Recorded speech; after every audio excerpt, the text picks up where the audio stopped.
Hello everyone, welcome back to Rayman Origins. In the last episode, there was no soup for you, because if you ate it, you went into the death plane and died.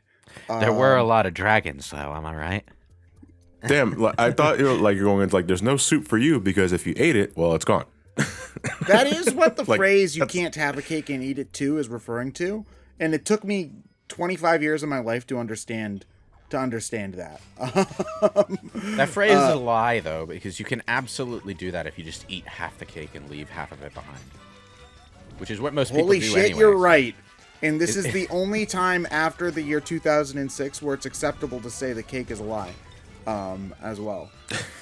Well, the phrase involving cake is a lie. It's not quite the same thing. Yeah, but just for years, I just didn't understand what it meant. It's like, you can't have a cake and eat it too. And I'm just like, huh? Sure, I can. Well, the thing about that phrase to me has always been, well, what else am I going to do with the cake? Yeah, exactly. What, let it sit there and become stale? Dry out, yeah. Yeah, no. Fuck you. I want that cake now.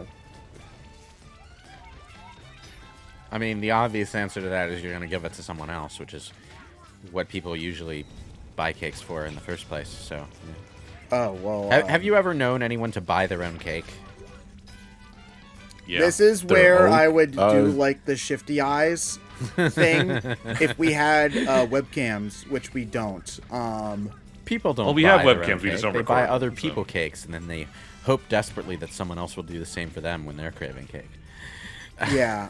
I mean, I guess we could do, like, webcams or whatever, but I feel like that doesn't really work when you've got 4 people, or sometimes more, in a commentary. Because then you'd just be seeing our stupid faces in the corners, and at this point, the illusion that we're even attempting to talk about the game would go away, because then you couldn't even see the game footage, and then we'd be saying, like, oh yeah, no, Sonic is bad in this game because blah blah blah, and then you can't even see it. You see, like, maybe a quarter of the road and, like, a ring every now and again, and we're just talking about bullshit.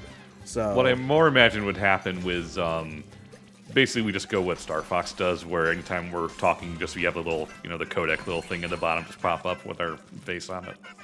Yeah, so it's less webcams, but we should all just take, 2 JPEGs of ourselves, one with our mouth closed, one with our mouth open. That way, it just rapidly shifts between both images as we're But what talking. happens when we talk over each other like we always do? Okay, as a video editor, that sounds like a nightmare.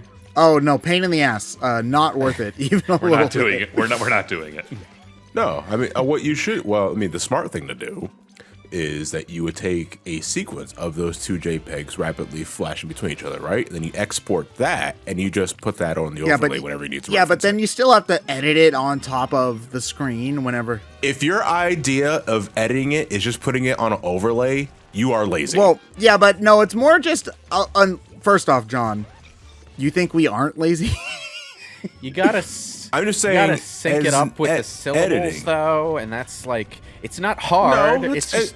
This is N64. Really tedious. We're talking. We're still on Star Fox for the record. This is just N64. All you gotta do is just put it whenever someone's speaking. You don't have to match shit. Just put it on top of one. No, because you see, the N64 would sync that stuff up automatically. But if you're doing this in fucking we don't got Adobe algorithms Premiere, here, baby. you gotta do it by hand, and it sucks.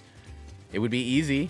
It would be extremely easy, but it'd be like the video editing version of working the front register at midnight at the convenience store. It's like and about you can't as even mentally stimulating as. You can't even listen to a podcast while you do it because you have to listen for when stuff opens and stops, and you have to use your ears and your eyes. It's like you can't even slack off while you're doing the work. What's the point even? I mean, if we all agree to make our commentaries in I would do that. We could make Star Fox commentary the April Fool's Day episode where we do Star Fox. We do a 1-part episode of Star Fox 1, and then we all talk in and then text our commentary on top of the screen over it. Right. You see, like, it would be worth it to do that, but if we're doing, like, I don't know, a fucking 20-part game, no thanks. Unless you want to That'd do probably it, be like the last thing we do before the channel shuts down. Like become Star Fox the characters. absolute fucking shit post of a commentary where it's just Star Fox speak. Or at the very least, Banjo speak. We each find our own version of that. Like Ted would have Banjo-Kazooie speak. So we'd have like a CG render of like his face on like the left side there. With his Oh text yeah, popping and up. then So Yeah. whoever would be Star Fox would have the 2-frame image. that would be you, Ryan. I think Probably. you would be Star Fox. I think Lewis would just have text because he hates ba ba ba ba speaks, as we have learned. I don't know. And John gets full voice acting because he's got a budget. No, I get Mega Man X5, where every single individual letter is made has a sound effect. I would be the Shining Force character, is what I would be. So it would be all beeps. And I would say hilariously inappropriate things like, it doesn't matter if he dies, he's old anyway, because the localizers of Shining Force 2 were on crack. Oh my God, really? Yeah. Sweet. I delicious. gotta wonder what the Japanese was for that, because like I don't know, but like, I mean, Jesus. that's still, I mean, it's still gotta be a pretty harsh, like The king's minister says this directly to Sarah's face. Sarah, for context, being one of the young child students of the old man in question. So, like, very worried and concerned. And that's exactly guy how sounds it's like an worded. asshole. Well, none of them react to it. So, like, it's clear that that's not what he's meant to be saying. It's just one of those really weird localization choices from the 90s that, and the game is kind of full of those. Is this the original Shining Force or 2? This Shining Force 2. Okay. Yeah. When did Shining Force come out, actually? Just out of curiosity. Let me see. I know it was 90s. Okay, so after Fire Emblem. Okay, that's just all I was. Well, yeah, it was a blatant Fire Emblem like competitions. Shining Force is 1992.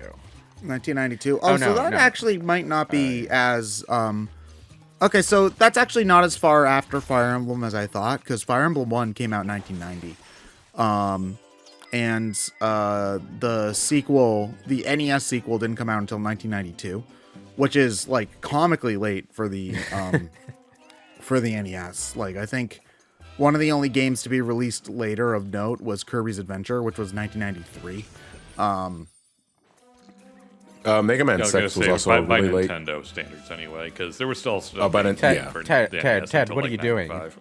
What? Why did you? Oh, I'm trying to get all of the No, the you're not allowed ones. to talk about the actual game. That's forbidden. You'll see me jump to my death a lot when I know that I've screwed up trying to get the Lums. I am attempting to get as many Lums as possible on these run-throughs. I'm not, like, forcing myself to get, like, the Lum medal. You don't need or, the medal, but you do need enough to get Electoons. Yeah. You don't... So, there's a certain Electoon minimum.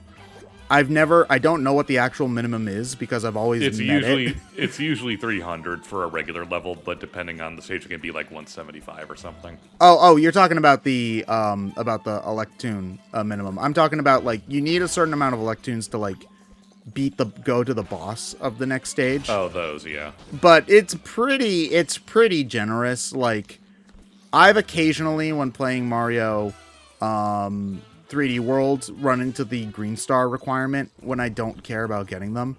And I've never had an issue with Electoons in Rayman Origins, even if I'm not giving too much of a shit about getting a lot of them. So you generally, I find, don't need to go back and replay levels unless if you're actually skipping everything.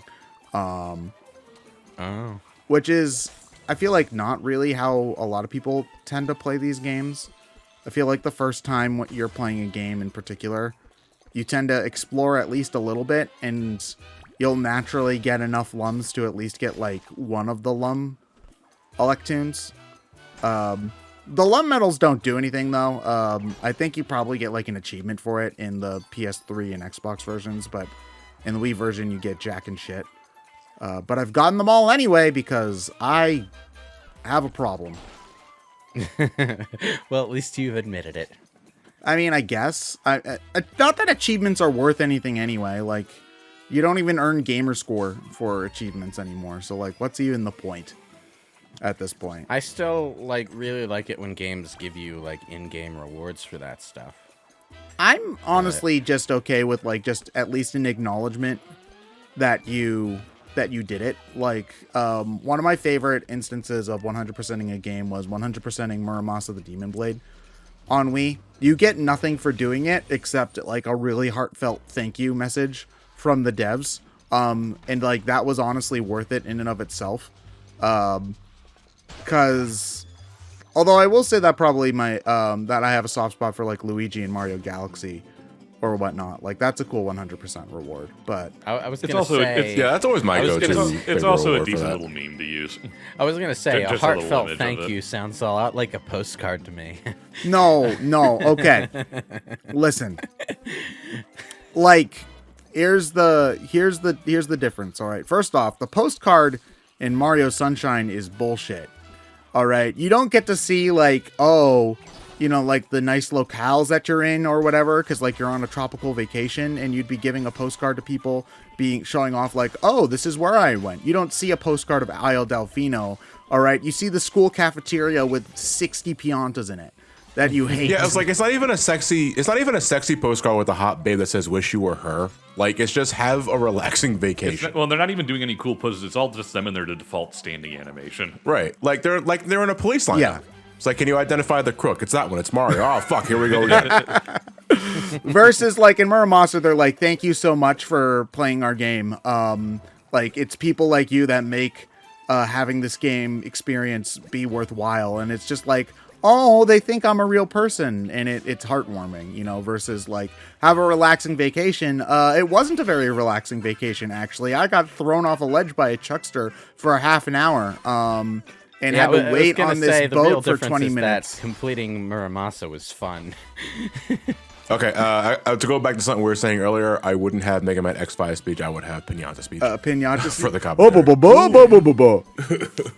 commentary. That after every single time I speak, Ted gets thrown across the room.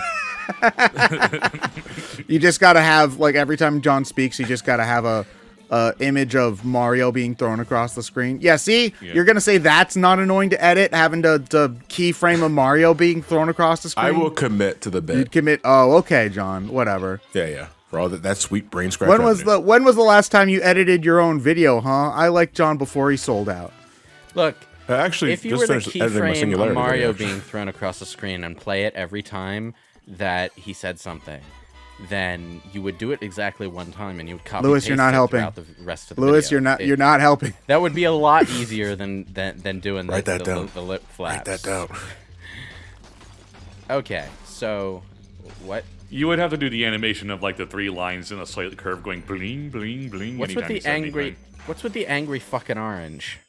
So you know the old movie, like the old movie theater thing where all of the movie snacks are like, let's all go to the lobby, and they're dancing. He wasn't invited, and he's pissed about it 50 years later. Who buys an orange in a movie? I know, that's why he's mad. He was left That's why out. I wasn't invited. Yeah. I think they actually played that "Let's all go to the lobby" thing in Jurassic World Dominion. Oh, that came out. Was that good? I'm seeing that. I'm seeing that later. Oh, is it out? I was it's talking out. about, like, the prologue that they showed online. They showed a prologue online? Yeah, it's the scene where it shows the dinosaurs in the Cretaceous period that are, like, semi-scientifically accurate, except not, because those dinosaurs would never be in the same place or time. And then... Oh, shut up, Lewis. Look, I'm sorry. You're never gonna... The Tyrannosaurus Rex would never have fought Gigantosaurus, okay? They were on opposite sides of the planet and separated by billions of years. I'm sorry. It just wouldn't have happened.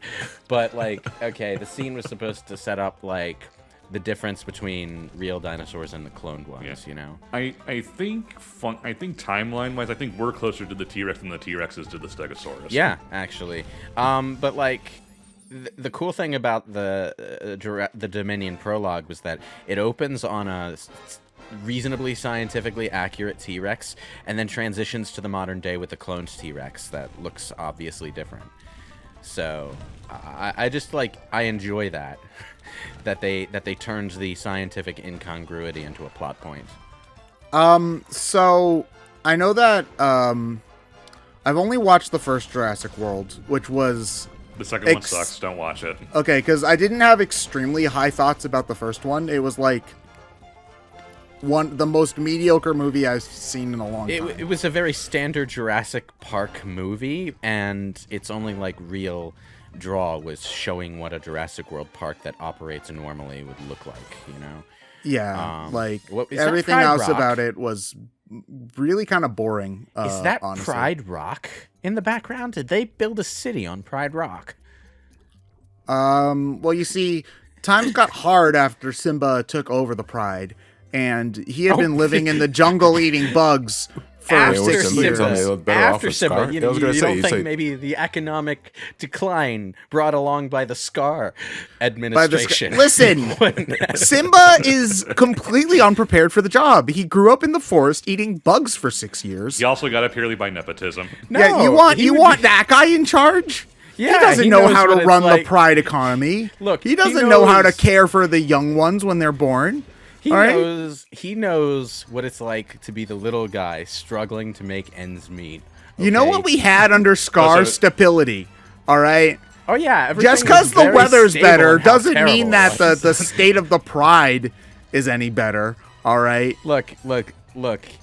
All under Scar, everything was very consistent. Yes, it was consistently awful, and the hyenas got all the food. So, No, the hyenas didn't get all the That's food. why they turned on them. Yeah, that's why I turned on them. They were starving by the end of the movie. didn't they turn on him because That's he why they- insulted them where they could hear it? No. That was on top of them not being fed. know.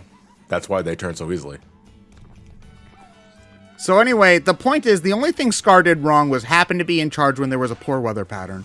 In this TED Talk. And honestly, is nepotism really that bad when the only other option is the guy who killed his brother? Listen, there's no proof that Scar killed his brother, all right? Mufasa... Well, you see it on fucking screen. What the hell are you Mufasa talking died in a tragic accident, and we will mourn him for his untimely loss. And It's one of those fucking dreaded Pride Rock alternative facts. listen, if you just listen to to Guys, Timon's podcast, it all makes sense. I just wanted to note a really interesting background detail in this game that we're watching. Can we not talk about politics, please? Listen, Simba's a terrible dad. If you ever watched the sequel to Lion King 2, Simba sucks. He's an awful dad. Every character sucks in the direct-to-DVD sequels, though. I mean, no, Timon and Pumbaa are fine. Look, everything that Star Wars fans complained about in the sequel trilogy, about how characters were acting hideously out of character for drama's sake and all of that. You know, Luke Skywalker turning into a grumpy guy and everything. Or Obi-Wan being a coward, which I'm not entirely sold on, by the way. I mean, there's also, at the time of recording, there's also only been 3 episodes, so Yeah, his arc isn't over yet. You know? My point is, Disney's been doing that kind of stuff with all of their sequels since they started doing sequels. So I don't think anyone should be terribly surprised by it. Did any of you guys ever have the distinct pleasure, quotation marks, of watching the Cinderella sequels where they do a redemption arc for one of the 3 ugly stepsisters? Oh wait, no, there's only 2. There's only 2 ugly stepsisters, but Their one of them sisters gets and then the mom. Yeah. yeah, but one of them gets a redemption arc, which is just kind of weird, but I'm here for it. They also attempt to give the prince a personality, and they do the same thing they did with Fred when they attempted to give Fred a personality, and they made him a himbo. So you know what? I'm also okay with that too. This is starting to sound like a really poor man's version of what was that book? Confessions of an Ugly Stepsister. I mean, probably yeah, because it's literally the Disney version of it, which is what people will say whenever anybody talks about fairy tales. It's oh, this is the Disney version of it, you know. Oh, this is also like my favorite boss in the game too, where you're literally fighting against this guy's heartburn. I don't know. I just think it's funny. It's a step beyond the frog boss in Yoshi's Island. What's the frog boss in Yoshi's Island? I've never. Where you You go? get shrunk down, you get eaten whole, and you gotta fucking throw eggs at its. Uvula. Was it uvula? Yeah. I am a little really nervous about the way that the camera keeps cutting away from what you're doing and while you're jumping around to show. Oh, so it will never drop you somewhere where you're about to get hurt. Okay. But it's just going to show that this guy's not having a good day and needs some Pepto-Bismol stat. I'm actually kind of grossed out by the silhouette of the beating heart in the background. Yeah, I mean, I always kind of liked these inside of a creature levels, except for Jabu Jabu. That level sucks. But the inside of a big creature levels, I also thought were kind of cool. Well, I like also them- the Pinocchio inside the whale level, I didn't really like that one. Yeah, I either. was gonna bring that one up, Monstro. It's fine. It's a good concept for a level when the level actually does something with the fact that you're inside a creature's body. Yeah, Monstro doesn't look like you're inside his body. It looks like you're just Good in job, Ted. a random alien planet or something. And you can somewhat forgive that for Jabu Jabu because the technology was pretty early on as far as 3D gaming goes. But Actually, I'm gonna look up Jabu Jabu 3DS and see see how much better it looks. On that. It does look significantly better. even with Jabu Jabu in the 3DS version looking better, it's still going to be limited to what the level design of the original game was, and that's. I mean, the walls look more fleshy as opposed to just kind of pink, which is Yeah. something, but it still doesn't look great. But if all I wanted was a blocky level, was a blocky dungeon with a bunch of fleshy walls, I could just play Tomb Raider, But with more refined game design technology, which we had by the time of Kingdom Hearts 1, you could expect to do interesting things with internal organs and stuff. Wow, what the hell? How did he get so small? Because we beat the badness inside him and cured his heartburn. Okay, let me ask the question another He way. was How did he get that so gassy. big in the first? He was that gassy. That's not how that works. It doesn't cartoon land. So there is a logic to it, sort of. This game doesn't have a lot of story, obviously, but the four kings of the world have been corrupted by the darkness, and so we need to do that in order to get to the last world of the game, which is why we're doing the retreads in the first place. One of the fairies explains it at one point, but we weren't paying attention because we were probably talking about I don't know, some bullshit.